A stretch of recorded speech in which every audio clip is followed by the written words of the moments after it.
चिकित्सा शिक्षा मंत्री विश्वास सारंग का बयान। 60 साल के अधिक उम्र के सिटीजन्स को वैक्सीन लगाई जा रही है। आज दूसरा दिन है और अब तक कोई शिकायत नहीं। निजी अस्पताल में हितग्राही किसी भी समय वैक्सीन लगवा सकते हैं। कोरोना संकट में शानदार बजट एमपी सरकार ने दिया। अंतिम व्यक्ति को मुख्य धारा से जोड़ना हमारा लक्ष्य है। हर वर्ग की चिंता की गई। डॉक्टरों के लिए बांड की प्रक्रिया सख्त से लागू है। डॉक्टर्स गाँवों में जा रहे हैं। मेडिकल कॉलेजों की सीट बढ़ाई गई है। कांग्रेस के वचन पत्र बनाने के लिए ब्लॉक लेवल पर फीडबैक की तैयारी को लेकर कहा, कांग्रेस सिर्फ दिखावा और चाटुकारिता की पार्टी, आम कार्यकर्ताओं की कोई पूछ परख नहीं है। दिग्विजय सिंह को पांडिचेरी और तमिलनाडु प्रत्याशी चयन समिति के अध्यक्ष बनाए जाने पर कहा कि वहां भी बंटाधार करेंगे। दिग्विजय सिंह को एमपी से बाहर करने से कांग्रेस के नेता खुश है। दिल्ली की तर्ज पर एमपी में किसान आंदोलन को लेकर कहा, दिग्विजय सिंह बस वर्ग संघर्ष कराना चाहते हैं, किसान नहीं देंगे साथ। इमरजेंसी को भूल बताने से सिर्फ काम नहीं चलेगा। राहुल गांधी सही मायने में भूल मानते हैं तो मीडिया के सामने आए, हम इमरजेंसी पीड़ित है। नेहरू जी भोपाल आए थे, उस समय के राज्य भवन के डॉक्यूमेंट्स बता रहे हैं कि नेहरू जी की सिगरेट लेने प्लेन इंदौर गया था।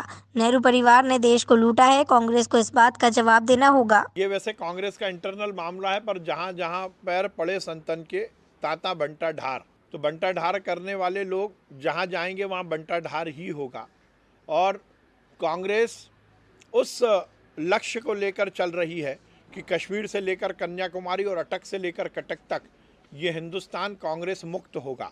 और इसीलिए ऐसे नेताओं को भेजा जा रहा है वहाँ जिन्होंने अपने प्रदेश का बंटाढार किया है।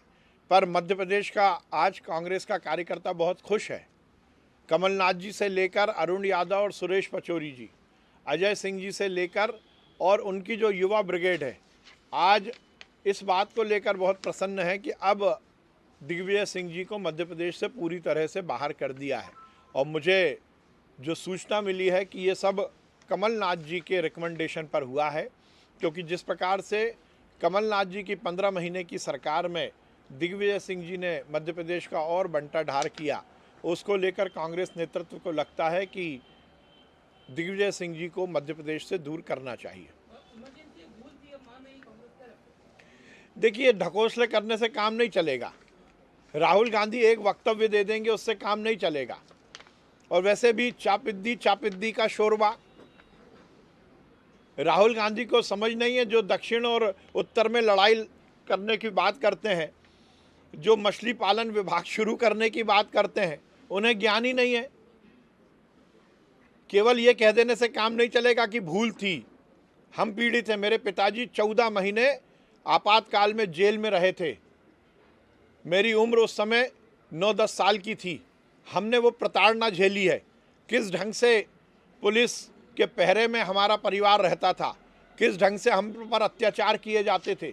और राहुल गांधी यदि ये बात करते हैं कि आपातकाल भूल थी, तो उन्हें उस समय ये बात समझ में नहीं आई जब पिछली कमलनाथ की सरकार ने मीसाबंदियों की पेंशन बंद कर दी थी।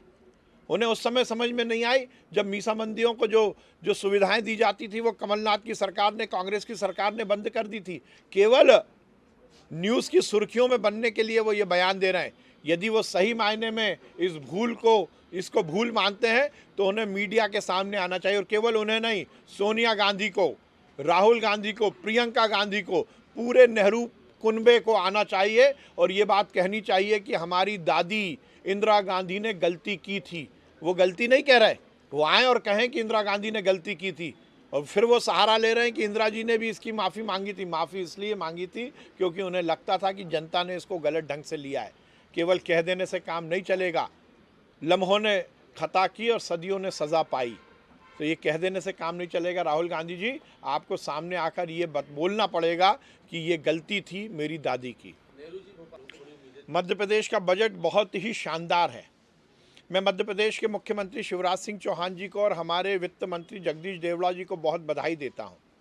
जिस कोरोना संकट में ये बजट आया है वो निश्चित रूप से आर्थिक कमी का संकट था और पूरी दुनिया में हम देख रहे हैं कि अर्थव्यवस्थाएं कोरोना की महामारी के कारण डगमगा गईं। पर मध्य प्रदेश का बजट संतुलित है, विकासमूलक है और कल्याणकारी है।